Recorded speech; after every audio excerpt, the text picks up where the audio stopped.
My in-laws stole everything from my closet while I was at a job interview. When I came back, my mother-in-law tossed my empty hangers on the floor and mocked, "Guess you're not fancy enough for these anymore." My sister-in-law snorted, "Good luck impressing anyone, rag doll." I smiled coldly and said, "Too bad they were all designer rentals, and you just signed for them." Their smirks disappeared instantly. Me, what? What happened to all my clothes? Mother-in-law Lorraine throws a hanger on the floor, "Guess you're not fancy enough for these anymore."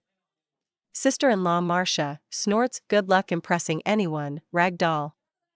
Me smiling coldly, "Too bad they were all designer rentals. You just signed for them." Them, silence. I'm Camilla, 37 female, and until very recently, I thought marriage was about merging families. I figured you might not always get along with your in-laws, but you tried to make it work. Love, patience, family dinners where you smiled a little too hard and nodded even when you wanted to scream. I married Julian, 39 male 3 years ago after a whirlwind 2-year relationship. Julian is kind, dependable, maybe a little too forgiving sometimes, but he's always been good to me.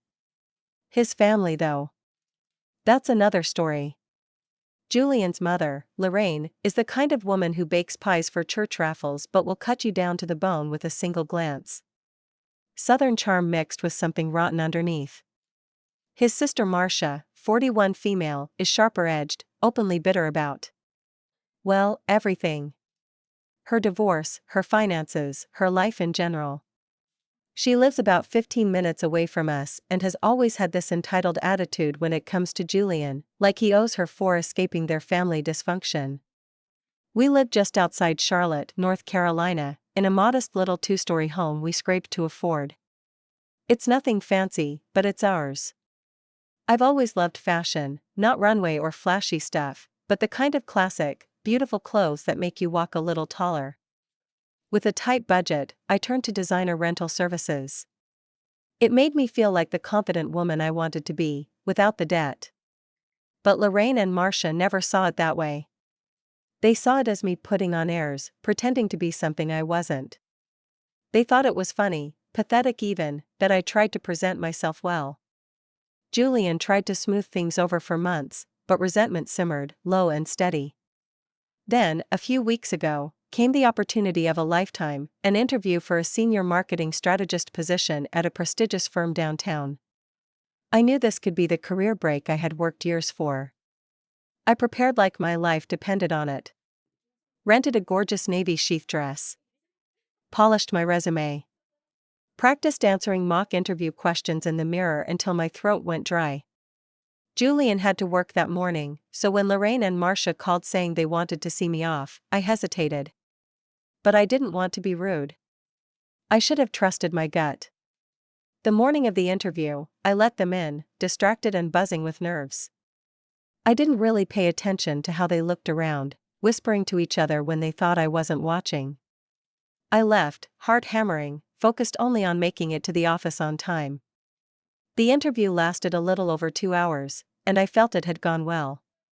I allowed myself a flicker of hope on the drive home, smiling a little as I pictured telling Julian later. That smile vanished the second I stepped through the front door. At first, I thought maybe I'd been robbed. My closet, my beautiful little curated collection, had been ransacked. Empty hangers were tossed across the floor like discarded skeletons. Shoeboxes were overturned, garment bags slashed open. It looked like a hurricane had blown through only one room of the house, mine. And there, in the living room, sat Lorraine and Marcia, smug as cats after raiding a birdcage. Lorraine picked up one of my empty hangers and dangled it lazily in front of me, her mouth twisting into a sneer. "Guess you're not fancy enough for these anymore," she said sweetly, then dropped the hanger with a clatter. Marcia snorted, arms crossed, looking me up and down like I was dirt under her shoe. Good luck impressing anyone, rag doll. For one blinding second, I stood frozen. Rage and betrayal boiled up so hot and fast I thought I might actually pass out. My entire body shook. But then, something colder, sharper took over. I smiled. A thin, cold smile that made both of them blink. Too bad, I said lightly, they were all designer rentals. And you just signed for them. I lifted my phone and showed them the app, the GPS trackers built into every piece. My heart hammered as I clicked through screen after screen, every single missing item pinged right there. Our address. And even better? The doorbell camera had recorded them hauling armfuls of clothes and boxes into Marcia's car, giggling like schoolgirls. Their faces drained of color like someone had pulled a plug. What? What do you mean, signed? Lorraine asked, her voice suddenly tight. I didn't answer. I just tapped the signature page, where Lorraine's scrawled name stared back in blurry but unmistakable letters. They had accepted delivery of a new batch of rentals I had ordered days earlier, expensive ones. Bags, jewelry, dresses worth thousands. Now, thanks to their little stunt, they were fully liable for damages. I didn't even hesitate. I stepped aside and calmly called 911. The officer who arrived was polite but serious. When I showed him the doorbell footage, the receipts, and the app tracking the inventory, his eyebrows rose higher and higher. Lorraine tried to interrupt, tried to spin it as a family misunderstanding, but the officer wasn't having it. He gave them a choice: either return everything in the exact condition they found it, pay for damages if necessary, and issue a formal written apology, or be arrested for theft and destruction of property. The scramble that followed was almost pitiful to watch. Lorraine and Marcia stumbled over themselves trying to haul everything back inside. Clothes were dragged across floors, shoes dropped carelessly on the carpet, delicate bags tossed into piles. I could see the officer's mouth tighten as more and more damaged goods appeared. By the time they finished, the living room looked like a luxury department store after a hurricane. And still, several items were missing or destroyed. The company I rented from wasn't playing around either. They billed Lorraine and Marcia the full retail value of every single damaged piece, a bill totaling over $18,000. Julian came home from work just as the officer was finishing the report. When he heard what happened, he went white, then red. It was the first, and only, time I have ever heard him raise his voice at his mother. He told Lorraine and Marcia, in no uncertain terms, that they were no longer welcome in our home or lives until they apologized and made things right. They tried, briefly, to gaslight him. Tried to twist it into being my fault somehow. But Julian didn't budge. For once, he chose me. It should have felt triumphant. In a way, it did. But mostly, it just hurt. Because you don't steal from someone you love. You don't humiliate them. You don't destroy their trust and call it family. In the days that followed, the silence was deafening. Lorraine and Marcia went to ground, hiding out in Marcia's cramped little townhouse across town. Word still trickled back though, through mutual acquaintances, nosy neighbors, and unfortunately, Facebook. Lorraine posted these passive-aggressive Bible verses about forgiveness and false accusers, each one more pointed than the last. Marcia wasn't as subtle. She flat out called me a materialistic liar in one of her drunken rants online. I didn't respond to a single one. Julian deleted his accounts altogether. He said he didn't want to give them oxygen. Meanwhile, the rental company moved fast. They filed an official complaint with the police department and sent a civil lawsuit notice to both Lorraine and Marcia for damages. It wasn't just the $18,000 anymore, there were also court fees, late fees, legal fees. The total ballooned to almost $25,000 within a month. Neither Lorraine nor Marcia had that kind of money lying around. Julian told me later that Marcia had been living paycheck to paycheck even before this. Lorraine's finances weren't much better. She had refinanced her house 3 times over the years to cover various emergencies, cosmetic surgeries, luxury vacations, failed home renovations. Always something urgent. The panic started setting in for them fast. We started getting messages. Long, rambling voicemails. Tearful apologies that somehow still blamed me in the same breath. Lorraine sobbing that she was old and wouldn't survive jail, Marcia practically snarled that I wouldn't ruin their lives over some crap clothes. Julian blocked them.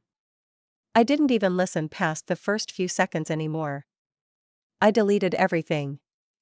But the damage to them, to all of us, was already done. Then came the formal court summons. Standing in a courtroom across from Lorraine and Marcia was one of the most surreal moments of my life.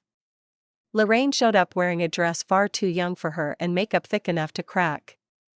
Marcia looked like she hadn't slept in days. Neither would meet my eye. I didn't need to testify. The evidence was overwhelming: videos, signatures, GPS data. Their own text messages bragging about getting rid of Camilla's junk were submitted as exhibits. Their lawyer tried to argue it was all a misunderstanding, that they thought the clothes were abandoned, that they were trying to help. The judge didn't buy it for a second.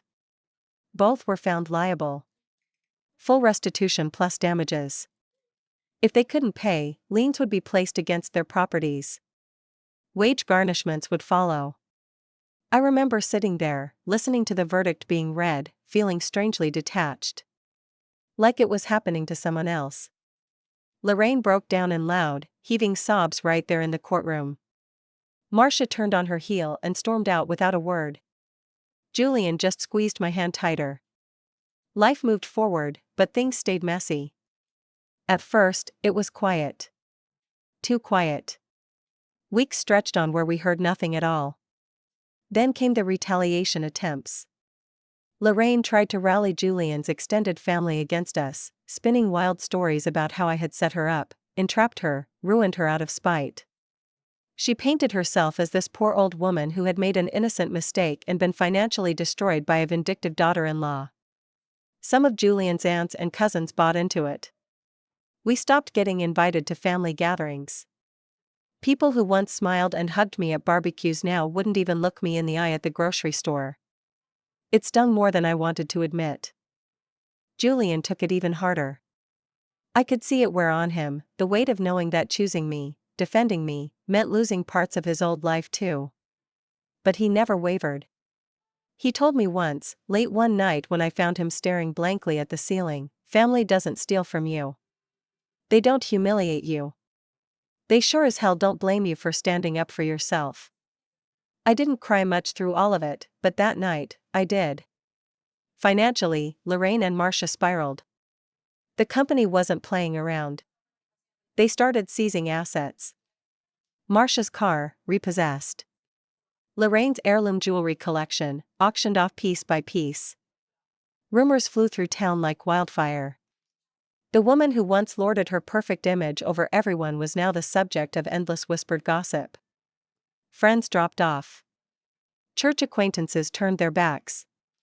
Even Marcia's teenage daughter moved out to live with her father, sick of the drama. I wasn't happy about it. I wasn't even satisfied. Mostly, it just felt sad. Pointless. All because they couldn't stand to see me succeed. Because they thought they could take what wasn't theirs. Because deep down, people like Lorraine and Marcia couldn't be happy for someone else if their own lives weren't perfect. At home, Julian and I found a new rhythm. We leaned on each other more. Spent weekends fixing up little things around the house we had put off, painting the kitchen cabinets, finally installing the new porch light. We made time for date nights, even when we were both exhausted. Little moments that built up like bricks, stronger than the hurt. I threw myself into my new job too. It turned out to be everything I hoped for and more. The team respected me. My ideas were listened to. My confidence grew like a muscle I hadn't realized had atrophied from years of quiet dogs and snide remarks. For the first time in a long time, I wasn't looking over my shoulder waiting for the next cruel comment. I could just be. But nothing stays buried forever. About 6 months after the court case, I got a phone call that made my stomach drop. It was Julian's cousin, Mia, one of the few people who had stayed neutral through all of this. "Camilla," she said quietly, "I think you should know. Lorraine's planning something. She's been talking to a lawyer. Trying to find a way to get even. She thinks you tricked her." I didn't respond right away. My mind raced. What could Lorraine possibly do now? She had already lost everything. But deep down, I knew, People like Lorraine didn't just lose gracefully. They clawed and spat until the bitter, ugly end. And I wasn't naive enough anymore to think she'd stop until she had burned everything to the ground, even if she was the one left choking on the ashes. I hung up the call with Mia and just sat there for a while, staring at the wall. Lorraine, after everything she had done, after stealing from me, after dragging us through court, after alienating half her family, was still plotting revenge. It shouldn't have surprised me. Yet somehow, it still did. When Julian got home, I told him. His jaw clenched so tightly I thought he might actually snap a tooth. "I'll handle it," he said shortly, and I believed him. But I also knew this was a battle I couldn't avoid.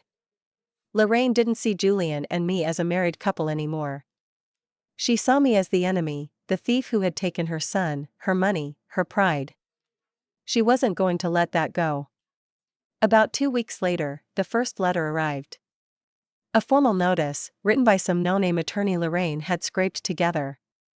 It accused me of intentional infliction of emotional distress and demanded restitution, specifically, an apology, the dropping of all financial claims, and a payment for Lorraine's pain and suffering. It would have been laughable if it wasn't so vile. She was actually trying to sue me for the consequences of her own crimes. Our lawyer, a calm, meticulous woman named Nora, practically rolled her eyes reading through it. "There's no case here," she said bluntly. "It's a bluff. She's hoping you'll settle just to shut her up." We didn't settle. We filed a countersuit instead for harassment and malicious prosecution. Lorraine had finally crossed a line she couldn't charm or cry her way back over. The next few months were hell. Lorraine didn't back down. She fed lies to anyone who would listen, neighbors, church groups, even local businesses. There were whispers that I was a fraud, that I had scammed the rental company, that I had orchestrated the whole thing to trap her. Some people believed her. Others didn't. But the isolation grew thicker. There were days when I couldn't go to the grocery store without feeling eyes on me, mouths turning to whisper as I passed. I stopped going to some places entirely, the old coffee shop I loved, the farmer's market downtown. It was easier that way. Julian was my rock, but even rocks erode under constant waves. I saw it in the way he sat up late at night, rubbing his temples. In the way he snapped at the television, at slow drivers, at nothing at all. Guilt ate at me, even though I knew, logically, this wasn't my fault. But guilt isn't logical. It sinks its claws in any way. The second court case was uglier than the first. Lorraine took the stand and painted herself as a broken, destitute woman, sobbing that I had orchestrated her ruin. She claimed I had set her up by baiting her with expensive clothes and leaving them unguarded. Our lawyer dismantled her lies with cruel precision. Footage. Documents. Witness testimonies. The facts were clear. Lorraine and Marcia had entered my private space without permission, removed items not belonging to them, signed for deliveries without my consent, and attempted to profit off the theft. But watching Lorraine crumble under cross-examination wasn't satisfying. It was hollow. Here was a woman who had chosen pride and pettiness over decency, and lost everything because of it. When the judge ruled in our favor, again, I didn't feel triumphant. I just felt tired. After the verdict, Lorraine disappeared. Not literally, she still lived in town, holed up in a tiny rental house on the bad side of the tracks, but socially. She stopped showing up at church. Stopped posting online. Stopped trying to contact us. Marcia, on the other hand, wasn't done. She sent Julian a long, venomous letter accusing him of betraying his blood and destroying the family legacy. She called me every name under the sun, gold digger, manipulator, even witch. She swore we would regret what we had done. We didn't respond. But part of me stayed braced for the next attack. People like Marcia didn't know when to quit. Then came the family gathering. It was Julian's uncle's 70th birthday, one of the few relatives who hadn't turned against us. Against my better judgment, we decided to go. Julian wanted to show his support. I didn't want to be the reason he missed it. I knew Lorraine and Marcia might be there. I just didn't know how bad it would get. We arrived late on purpose, hoping to avoid drama. The hall was small but cozy, decorated with photos and blue balloons. Tables were packed with casseroles and sheet cakes. The smell of barbecue filled the air. At first, it was fine. Awkward smiles. Polite nods. No one said much to us, but no one confronted us either. Until Lorraine showed up. Thin, haggard, her once immaculate hair limp around her face. She wore a cheap knockoff dress that clung too tightly to her frame. She looked around the room until her eyes locked onto me, and something inside her snapped. She stormed across the floor like a woman possessed. I saw Julian step forward, ready to intercept her, but I held up a hand. Let her come. She stopped a few feet away, trembling with rage. You ruined my life, she hissed, her voice low but shaking. You took everything. The room went deathly silent. I looked her straight in the eye and said nothing. Not an apology. Not an excuse. Not a word. Because there was nothing left to say. Lorraine's mouth opened and closed like a fish gasping for air. When she realized she would get no reaction, no satisfaction, she let out a broken sound, somewhere between a sob and a growl, and fled the hall. No one followed her. Not even Marcia. After the birthday party incident, things went quiet again. But it wasn't the kind of peaceful quiet that comes after a storm, it was the heavy, charged quiet of an animal crouching before it strikes. I wasn't naive enough anymore to think Lorraine was done. Marcia was another matter. She had gone underground completely, no social media, no word around town, nothing. Some people said she had taken a second job cleaning office buildings at night to try to pay off the court debts. Others whispered she was planning something big. We lived with one foot on the brake, always watching, waiting. Until the final blow came, and this time, it wasn't from them.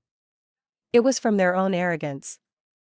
It started with a letter, slipped under our door one rainy Thursday evening. No return address, just a battered white envelope, wet at the edges.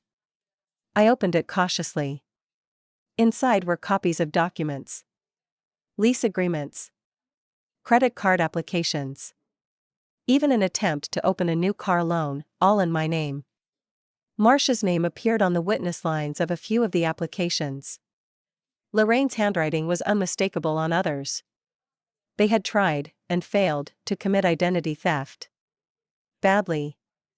The applications were full of errors, wrong social security number, misspelled name, but the intent was clear as glass. And now, finally, we had them dead to rights. Julian and I took the documents to the police immediately.